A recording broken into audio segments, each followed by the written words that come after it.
And good Thursday morning to you, meteorologist Joey Sovine here with an update of what's going on out in the tropics, as we do want to hop right into the very latest on Hurricane Lee. Here is a look at the satellite imagery as of about 8:30 on Thursday morning, September the 7th. Here we go. We'll kind of zoom out, get you oriented with where this storm resides. And right now you can see here's the U.S. way over here. As we zoom out, we're still way out in the Atlantic Ocean, but nonetheless, we have a hurricane that is poised to be a major hurricane within the next 24 hours. You can see it's kind of isolated all by itself. There's also a tropical wave way back behind this, back towards the Cape Verde Islands.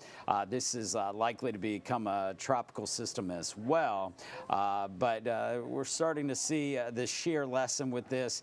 There's extremely warm water out ahead of it in this region right here, which is going to allow for this storm as it comes in this direction to flourish, to strengthen rapidly over the next 24 hours. So here's the latest as of 5 o'clock on Thursday morning. Winds at 80 miles per hour. Now, kind of held steady state a bit overnight. Didn't really strengthen much, but that should change today. Moving to the west-northwest. Now, what we'll watch, one thing of note over the upcoming days will be that forward speed. Right now, 13 miles per hour was 14 yesterday, so not a big drop, but it's a sign of some gradual slowing that will really further as we get out toward the weekend and into early next week. So this is forecast by tomorrow morning to be a major hurricane. And then by Sunday morning, note that wind speed sustained at 155 miles per hour.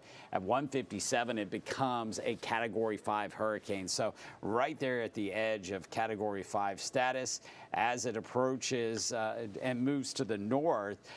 These islands, Lesser Antilles, Leeward Islands here. We have the U.S. Virgin Islands here, and then Puerto Rico there, and the Dominican Republic there, just to kind of orient you. Oh, and by the way, the Turks and Caicos right here. So as long as we can keep this storm in this forecast cone here, it would not have any significant impacts on those islands outside of some very high wave action. You can only imagine with the storm passing a couple hundred miles to the north of these islands as a Category 4, perhaps passing anywhere from 150 to maybe 400 miles to the north. That's going to send a lot of wave actions, very significant waves, into these islands on the North Shore. Now, what we're watching down the road is a setup that slows this storm down. Now, notice this line here. We have a line here. These are day by day. And then watch what happens the last 2 days of this forecast cone. These lines out here get a lot closer together, so they're spaced out more. That means the storm's moving quicker initially, and then slows down as it moves farther to the north and west. So this storm is anticipated to slow as it moves to the north of Puerto Rico, kind of positions itself to the north and east of the Lesser Antilles, kind of bunched up here. These are the latest computer models, and notice how good of agreement they are all clustered in there. Ignore that white one. That's an outlier. That's not something that we're concerned about happening. But you can see all those bunched up. That's going out day 5. So that's pretty good consensus with these models, showing that they feel like they have a good handle on what's going on in the atmosphere and the steering currents for this, at least for the next 5-6 days. Now, after that, notice each one of these lines takes a jog to the north. So it's showing that this storm is going to slow down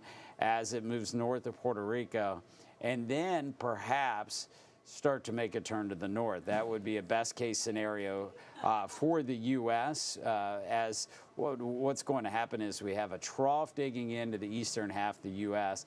plus a high building to the north and west. And what that does is kind of opens the door for this to come northward. It only has one place to go. It can't go into that trough, and it can't go into that high, so it goes for the weakness in the atmosphere, which is in between, which brings it to the north there. Now, the question mark is if this comes northward. It's not a guarantee at this point in time. It's just based on what the guidance is showing right now. Does this storm turn out to sea quickly, or does it take a storm track closer to the coast and potentially have impacts in the Northeast. Right now, if I was ranking the possibility of U.S. Impacts, I would put it a little bit higher on the New England coastline than actually down in the southeast coast based on that turn. Now, things can change. There's not a high degree of accuracy with forecast tracks past about 5 to 6 days. So what we're looking at is this storm most likely coming in here, and then anything else after that is a bit of a crapshoot right now. The model's certainly leaning towards a curve to the north, but models are only good on paper.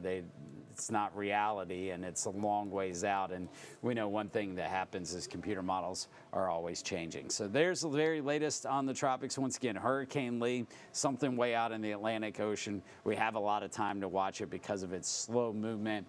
It is expected to become a major hurricane, perhaps up to Category 5 strength. And then early next week, still we're talking about this storm that is only at that point north of Puerto Rico. And then hopefully it is turning to the north and out to sea. It could have impacts in Bermuda, New England area. Cannot completely write off anywhere along the East Coast at this point in time. Most models are showing it staying off the East Coast, but that is not a guarantee. So we'll keep you updated with the very latest. Don't forget, you can always check in on a Live 5 First Alert weather app. Just download it in the App Store, search the Live 5 weather. You can hop on there, download it in 30 seconds or less, and stay updated in the know as we go through the upcoming days, as we'll keep you updated there very frequently as we continue to watch each of these computer model runs and the updates from the National Hurricane Center, and try to pinpoint exactly where the storm is going right now. Once again, no threat to the U.S., but it is something we'll keep an eye on, especially as we go through this weekend and into early next week. That's an update from right here on the Live 5 Alert Desk here on your Thursday morning. We'll have another update coming up with 11 o'clock advisory, and then another one at 5 o'clock this afternoon as we keep you updated on Hurricane Lee and everything going on in the tropics. Have a good day.